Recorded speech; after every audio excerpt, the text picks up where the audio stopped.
nanalo na. May nanalo na aside from Edu, choose a bluffer. Pipiliin ko yung mistisa, si Bubay. BF, narito ang tanong. Ang World Gurning Championship na taunang isinasagawa sa England ay contest ng ano? Ayan.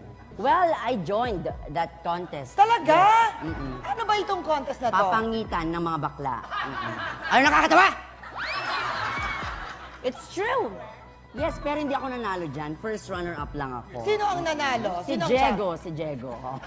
Hi, Diego. Papangitan, kasi gurn. Gurn, papangitan ng mga bakla. Ibig sabihin ng gurn, pag inano mo yan, ganun. Parang ganon, di ba? Parang bakla. Gurn, ganun. Kaya papangitan niya ng mga Becky. Sige.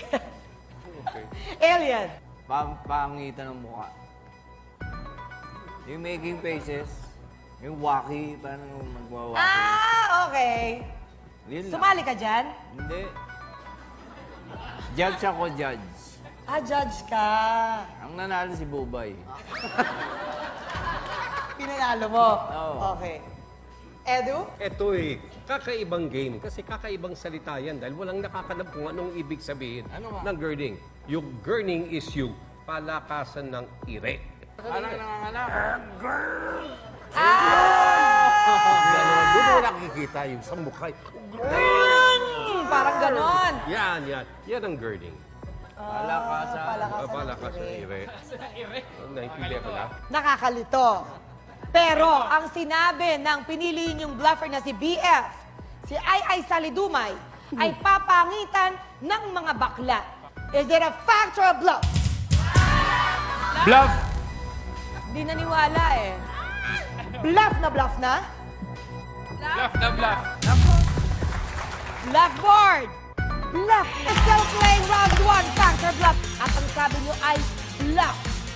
Bluff na bluff. Ready? Bluff board! Bluff nga ba? Please reveal!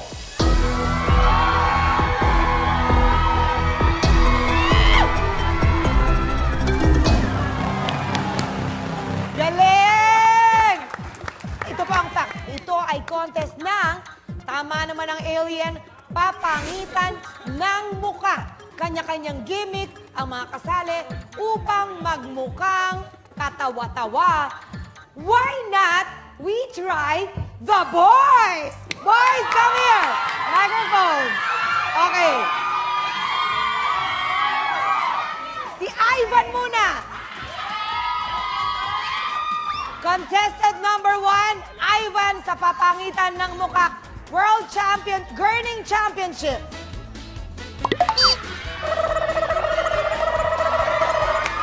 Ang cute!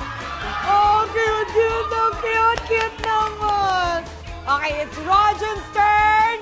Are you ready, guys? Sige, papangitan ng mukha. Go!